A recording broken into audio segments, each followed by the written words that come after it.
중요한 건 AI가 창작을 대신하는 것이 아니라 우리가 미처 생각하지 못했던 방향으로 이야기를 확장시켜준다는 점이에요. 이렇게 간단하게 키워드만 설정해서 챗GPT에게 요청을 해도 생각하는 아이디어들을 확장해 줄 수 있습니다. 한마디로 챗GPT는 저한테 있어서는 초안 가속기 같은 거거든요. 여러분들 보시는 바와 같이 스타일 레퍼런스에 넣은 이미지와 굉장히 흡사한 텍스처가 나왔죠. Brandmind. 안녕하세요. AI 브랜딩 전문가 켄신입니다.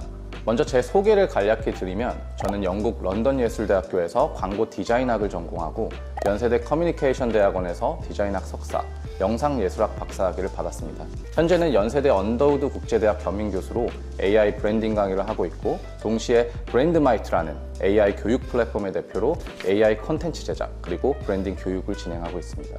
아티스트 분들 중 많은 이들이 AI를 두려워하실 수 있어요. AI가 내 자리를 뺏지는 않을까라는 불안감도 크겠죠. 하지만 제가 오늘 제일 강조하고 싶은 건 궁극적인 창작의 주체는 아티스트 자신이다 라는 점입니다. 오늘 이 시간에는 제가 현장에서 경험한 다양한 사례들을 바탕으로 아티스트가 AI를 어떻게 바라보고 활용해야 하는지에 대해서 이야기해 보겠습니다. 지금 우리는 하루에도 수없이 많은 AI 활용 사례를 접하고 있어요. AI로 그림도 그리고 음악을 만들고 소설을 쓰고 광고 카피를 뽑아내는 등 거의 모든 창작 분야에 AI가 침투해 있다고 봐야죠. 그런데 속도가 너무 빠르다 보니 혼란을 느끼시는 분들이 많습니다. 이걸 어디까지 믿어야 하지? 내 작업에는 어떤 AI 툴이 맞을까? 라는 질문이 자연스럽게 따라옵니다. 캐나다의 미디어 이론가 마셜 맥루아는 1964년도에 나온 책 언더스탠딩 미디어에서 미디어는 인간 신경계의 확장이다 라고 언급합니다. 맥루아는 우리가 사용하는 언어, 문자, 인쇄술, 전화, TV 같은 매체들이 단순한 도구가 아니라 인간의 감각 그리고 능력을 바깥으로 확장하는 장치라고 설명했습니다. 글은 시각을, 전하는 청각을 확장했듯이 AI는 우리의 사고와 창의성을 확장합니다. 중요한 건 AI가 창작을 대신하는 것이 아니라 우리가 미처 생각하지 못했던 방향으로 이야기를 확장시켜준다는 점이에요. 여기서 제가 강조하고 싶은 개념이 바로 스토리 마이닝입니다. 스토리 마이닝은 AI를 통해 개인이 다루고자 하는 주제, 그리고 그 주제와 연결된 수많은 이야기들을 발굴하고 직조하는 과정입니다. 과거에는 하나의 컨셉을 만들기 위해 정말 많은 책들을 참고하고 인터넷 자료를 뒤지고 다양한 아이디어를 조합해야 했어요. 마치 일일이 금이 어디 있는지 찾아다니고 삽으로 금을 캐는 과정같이 고단하고 시간도 많이 걸렸죠. 그런데 이제는 AI라는 금맥지도 일종의 나침반이죠. 나침반을 들고 기계의 도움을 받아 금을 캐는 것처럼 훨씬 빠르고 정교하게 이야기를 찾고 결을 잡을 수 있죠. 스토리 마이닝은 예술가들에게 자신만의 세계관을 만드는 도구가 됩니다. 예를 들어서 소설가에게는 작품 전체를 이끄는 핵심 아이디어를 찾아줄 수 있고 영화 감독에게는 인물과 장면을 엮는 기본 뼈대를 보여줄 수도 있겠죠. 예술가들에게는 반복해서 떠오르는 이미지 또는 상징들을 정리해서 일종의 자기만의 표현 사전을 만들 수 있게 돕습니다. 결국 작가들이 흔히 말하는 아 이거구나 하는 발견의 순간을 AI가 함께 포착해주는 거죠.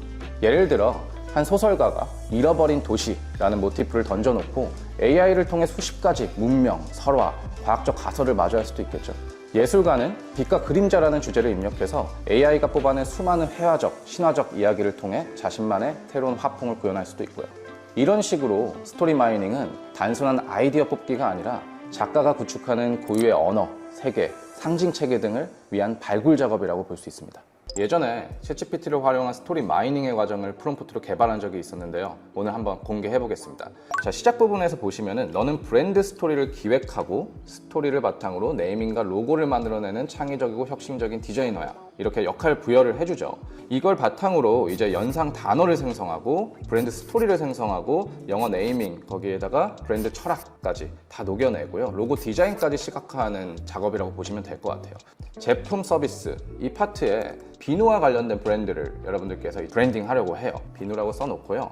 초기에 아이디어를 낼 때는 여러 가지 키워드들을 생각할 수도 있고 뭐 신화라든지 뭐 여러 가지 이야기들을 머릿속에 상상할 수 있잖아요. 그럼 여기서는 그 상상 속의 키워드들을 그대로 녹여내면 됩니다. 예를 들면은 비누와 전혀 상관없어도 평소에 상징적으로 쓰고 싶은, 그러니까 쉽게 얘기하면 심볼로 쓰고 싶은 동물이 있다 하면 여우 한번 입력해 볼게요. 그리고 패키지를 생각할 수도 있어요. 조금 쉽게 생각하셔도 좋을 것 같아요. 패턴이라면은 줄무늬, 패키지에 줄무늬를 넣고 싶어. 아니면 이제 색을 한번 생각해 볼 수 있겠죠. 색은 여러분들 좋아하는 색들이 다 있잖아요. 예를 들면 블루라고 한번 해볼게요. 비누와 완벽하게 관계가 없더라도 상상 속의 이야기들을 해보면 됩니다. 상징 같은 경우는 비누 같은 경우는 거품이 날 수 있으니까 구름 한번 생각해 볼까요? 은유적인 표현도 좋습니다. 마지막으로 감정이라고 했을 땐 뭔가 굉장히 설레는 느낌이야 하면 설레이는 이라고 한번 쳐볼 수 있겠죠. 그리고 마지막으로 이런 것들을 기반으로 브랜드의 미션, 비전, 고객에게 전달하고자 하는 메시지를 담은 창의적인 스토리를 구성해줘. 스토리는 톤 앤 매너에 따라서 분위기, 감정, 성격을 여기 넣으시면 돼요.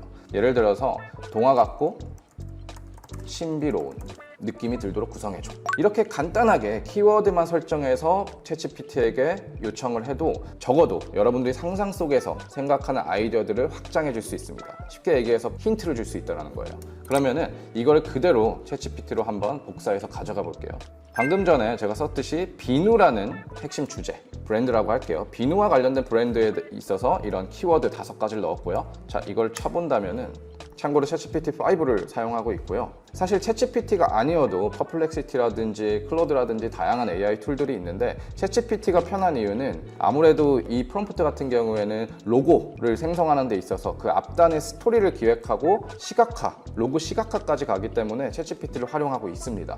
여기 보시면은 확인되면 시작해 라고 말씀해 주세요 라고 돼 있죠. 이렇게 챗GPT가 한번 쑥 훑고 분석을 한 후에 제가 시작해 라고 하면은 지금부터 단계적으로 챗GPT가 분석을 해서 스토리 초안을 짭니다. 보시는 바와 같이 대표 키워드 이렇게 5가지가 있고요. 주제는 비누고 한때 깊은 숲속에 푸른빛 줄무늬를 두른 작은 여우가 살고 있었습니다 하면서 여우에 대해서 이야기가 나오는데 이게 단순히 여우의 이야기가 아니라 비누랑 연결이 돼요. 자연스럽게. 사람들이 그 비누로 손을 씻을 때마다 가벼운 구름 위를 걷는 설레이는 기분, 이런 식으로 비누와 연결해서 스토리 초안이 나오는 거예요. 그리고 미션, 비전까지 설정이 되죠. 작은 순간에 깨끗함을 통해 설레는 하루를 선물한다라든지 여러 가지 메시지들이 나오고요. 2단계에선 브랜드 스토리의 완성본에 있어서는 등장인물은 푸른 줄무늬 여우다. 브랜드의 상징이죠. 그리고 가상의 고객, 바쁜 일상으로 지쳐있는 현대인, 갈등 같은 것도 제가 넣으라고 요청을 했어요. 눈에 보이지 않는 무거움을 안고 살아가는 마음으로 탁해져 있음. 이런 식으로 굉장히 좀 은유적이고 동화 같은 느낌으로 전달이 되고 있어요. 그리고 영어 네이밍 같은 경우는 저작권 이슈도 있기 때문에 이런 것들은 그냥 참고차 여러분들이 활용하시면 좋을 것 같아요. 그래서 이런 식으로 정리가 되고 슬로건까지 나오고 마지막으로 로고 디자인 시각화까지 나오는데요. 달리를 통해서 시각화 해달라고 요청을 하면은 보시는 바와 같이 이렇게 로고가 나왔죠. 그냥 이미지적으로 중요한 것보다는 이 안에 어떤 스토리가 있는지 중요한 거고 오늘 프롬프트를 통해서 여러분들 이야기들을 챗GPT가 어떻게 풀어나가는지 확인할 수 있으셨을 것 같아요. 그럼 이 실습은 여기서 마무리하고 다음 이야기 한번 해보도록 하겠습니다. 아티스트들에게 가장 중요한 건 아이덴티티입니다. 다시 말해 개인의 시각적인 아트워크를 통해 어떠한 메시지와 철학을 관객들에게, 관찰자들에게 꾸준히 보여줄 것인가의 문제입니다. 브랜드 아이덴티티는 일관성이 있을 때 힘을 발휘하죠. 자신만의 일관된 방식에서 표출되는 색감, 톤, 그리고 작품을 대하는 태도까지 꾸준히 보여줬을 때 그것이 상징이 되고 상징은 곧 철학이 됩니다. 저는 종종 AI의 본질은 브랜딩에서 온다 라고 말합니다. 아티스트가 어떤 메시지를 세상에 던지는지 그것이 곧 브랜딩의 시작입니다. 이런 이유로 AI를 활용할 때 가장 중요한 건 퀄리티보다 일관성인데요. 다양한 툴을 사용하더라도 내가 전달하고자 하는 철학과 메시지, 그리고 그 메시지를 표현하는 시각적 언어가 일관되게 이어져야 됩니다. 그렇다면 그 시각적 일관성을 부여하는 방법에 대해 이야기해보죠. 이제 구체적인 툴 이야기를 한번 해보겠습니다. 먼저 방금 스토리 마이닝 과정에서 보듯이 챗GPT는 단순히 답을 주는 도구가 아닙니다. 오히려 무수한 가능성, 그리고 아이디어를 펼쳐주는 파트너에 가깝죠. 저는 챗GPT를 스토리 초안이나 기획 구조를 빠르게 세우는 데 활용하는데요. 예를 들어서 영상 스토리의 큰 흐름을 먼저 받아보고 그 위에 제 해석과 디테일을 입히는 식으로 그렇게 챗GPT를 활용하죠. 이런 방식은 생각보다 효율적이에요. 한마디로 챗GPT는 저한테 있어서는 초안 가속기 같은 거거든요. 챗GPT는 스토리텔링을 도와줄 뿐만 아니라 사용하는 AI 툴의 성격에 맞는 프롬프트를 제공함으로써 든든한 협업자가 됩니다. 다음은 이미지와 영상 생성을 위한 툴 미드저니에 대해서 이야기해보죠. 미드저니는 퀄리티뿐만 아니라 스타일의 다양성, 무엇보다도 시각적 일관성을 관리하는 데 있어서 탁월합니다. 쉽게 말하면 원하는 스타일을 세밀하게 구현할 수 있다는 점이죠. 물론 완벽할 수는 없어요. 하지만 그것이 가능하다는 것 자체가 미드저니의 가장 큰 장점이라고 볼 수 있습니다. 그리고 이를 가능하게 하는 것이 바로 파라미터라는 개념인데요. 파라미터라는 것은 프롬프트 작성 후에 추가로 입력하는 영역이에요. 복잡해 보이지만 막상 이해하면 생각보다 간단합니다. 오늘 실습을 통해서 파라미터의 핵심 기능 중 하나인 스타일 레퍼런스에 대해서 짧게 속성으로 설명해 보겠습니다. 먼저 제가 개인 작품으로 만든 AI 아트워크 사례를 보여드릴게요. 보시는 바와 같이 모두 제 머릿속에 있던 상상인데요. 이를 기반으로 이제 챗GPT를 활용해서 비주얼 컨셉 그리고 스토리 라인을 잡았어요. 그리고 그에 해당하는 프롬프트를 제가 일일이 뽑아서 미드저니로 키 비주얼 그리고 영상 푸티지를 생성했습니다. 이런 미드저니의 스타일 레퍼런스 기능을 활용해서 충분히 이런 식의 아트워크를 만들 수도 있고, 아트워크를 직접 만들지 않더라도 뭔가를 모티프를 가지고 아이디어를 확장할 수 있는 계기가 될 수 있다고 봅니다. 자, 보시면은 미드저니 화면이에요. 미드저니 웹을 사용하시는 분들은 조금 어색하실 수 있죠. 이건 디스코드라는 앱을 통해서 미드저니를 활용하는 사례라고 보시면 될 것 같은데, 보시는 바와 같이 이제 옆에 다양한 브랜드들이 있듯이 여러분들이 아카이빙하기 굉장히 좋고요. 분류하기가 굉장히 좋아요. 서로 이제 협업자들이 있을 때 이 안에서 소통하기에 굉장히 편리하고, 그리고 무엇보다도 공유하기에도 굉장히 좋습니다. 그래서 디스코드를 사용하고 있고요. 미드저니의 스타일 레퍼런스는요, 특정 이미지의 무드와 질감을 그대로 반영할 수 있습니다. 여러 이미지들을 조합해서 새로운 스타일을 만들 수도 있고, 가중치를 줘서 특정 스타일을 강조할 수도 있어요. 쉽게 말해서 이 무드로 그림을 그려줘 라고 지시하는 기능이라고 보셔도 될 것 같습니다. 덕분에 긴 설명이 없어도 원하는 분위기를 빠르게 잡아낼 수 있어요. 원하는 스타일을 완벽히 구현하기 힘들겠지만 어떤 초기에 모티프를 잡는 데 있어서 강력한 도구가 될 수 있습니다. 마치 DJ가 사운드를 믹싱하듯이, 조각가가 재료를 조합하듯이 여러 스타일들을 결합해서 독창적인 이미지를 만들어낼 수 있다는 거죠. 그러면은 여러분들, 제가 실습을 한번 해볼게요. 챗GPT로 먼저 가보시면은 제가 미리 생각해 놓은 이야기가 짧게 있어요. 런던 중심가에서 길을 걷고 있는 코트를 입은 40대 중년 남성, 골목길을 걷는 중에 토끼를 마주친다. 여러분들이 굳이 소설을 쓰듯이 모든 스토리텔링을 미리 기획하실 필요가 없어요. 머릿속에 떠오르는 한두 장면만 문장으로 옮겨 담으시고, 위 내용을 기반으로 스토리를 창의적이고 신비롭게 이어서 작성해줘 라고 챗GPT한테 요청할 수 있어요. 그럼 챗GPT는 스토리텔러로서 여러분들의 상상력을 그리고 아이디어를 확장하는데 많은 도움을 주겠죠. 이야기의 핵심 장면을 총 4가지의 이미지로 표현하기 위해서 각각의 미드저니 프롬프트를 국문과 영문으로 작성해줘. 이렇게 하면은 미드저니 프롬프트와 굉장히 흡사하게 이 4가지 장면을 요약해서 프롬프트로 전달을 해줄 겁니다. 자, 그럼 한번 해보겠습니다. 먼저 이야기를 만들어주겠죠. 런던의 한복판, 비 내린 뒤 물기를 머금은 돌바닥 위를 코트를 입은 40대 남성이 걷고 있었습니다. 도시의 불빛은 차갑게 번쩍거렸지만 골목길로 들어서는 순간 공기는 묘하게 고요해졌습니다. 이런 식으로 하나씩 이야기를 이어나갈 거예요. 이렇게 다양한 이야기들이 확장되어서 챗GPT가 전달을 해줄 수 있다는 점만 아시면 될 것 같고요. 그래서 토끼와 중년 남성의 이야기를 확장을 하고, 여기 주요 장면들을 미드저니 프롬프트로 이렇게 옮겨줬죠. 국문과 영문으로. 이 프롬프트를 미드저니로 한번 옮겨보겠습니다. 자, 여기서 스타일 레퍼런스에 대해서 이야기하고 있잖아요. 굉장히 중요한 점이 있어요. 스타일 레퍼런스는 말 그대로 본인이 원하는 스타일이 될 수 있는 이미지가 있어야 됩니다. 그래서 제가 오늘 가져온 것들은 이렇게 총 4개예요. 말 그대로 일러스트레이션인데 약간 블랙 앤 화이트 기반이고 약간의 텍스처가 있죠. 종이 질감 느낌이라든지 일러스트레이션 텍스트가 있어요. 이렇게 비슷한 일러스트레이션, 여러분들이 원하시는 스타일의 레퍼런스를 3-4개 정도 모으시고요.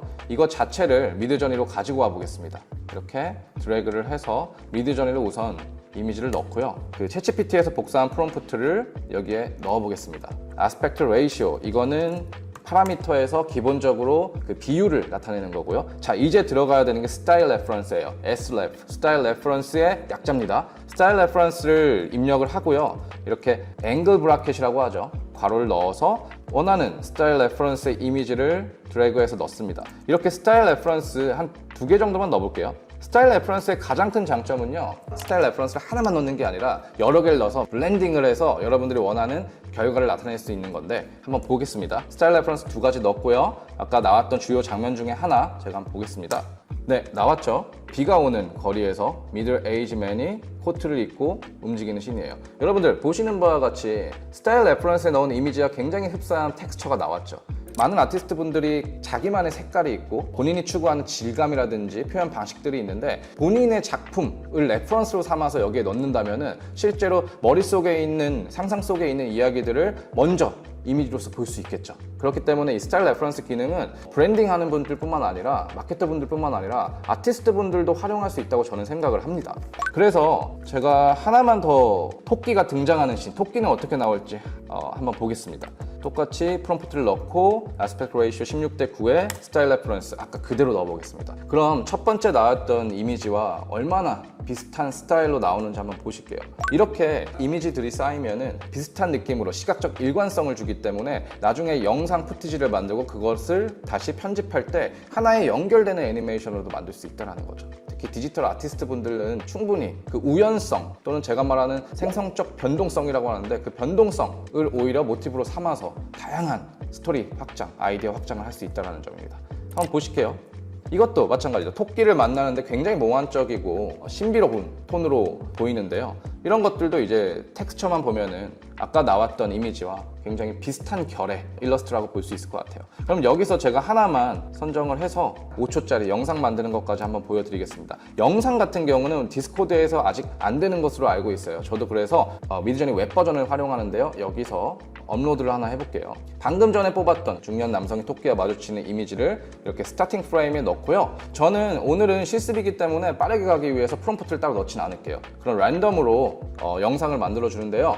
미드저니 같은 경우는 영상을 봤을 때 특히 일러스트레이션을 영상화하는데 굉장히 탁월합니다. 팝아트 같은 경우는 영상으로도 충분히 다양한 것들을 만들 수 있잖아요. 그래서 영상을 못 다루시더라도 AI를 활용한다면 영상도 정말 쉽게 나옵니다.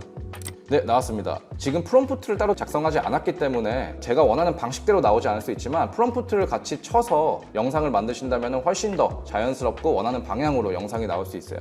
하지만 굉장히 자연스럽죠? 여러분들 보시기에도 이런 식으로 영상이 만들어진다는 거 오늘 실습에서 확인을 하실 수 있으실 거고 오늘은 스타일 레퍼런스에 대해서 이야기를 해봤습니다.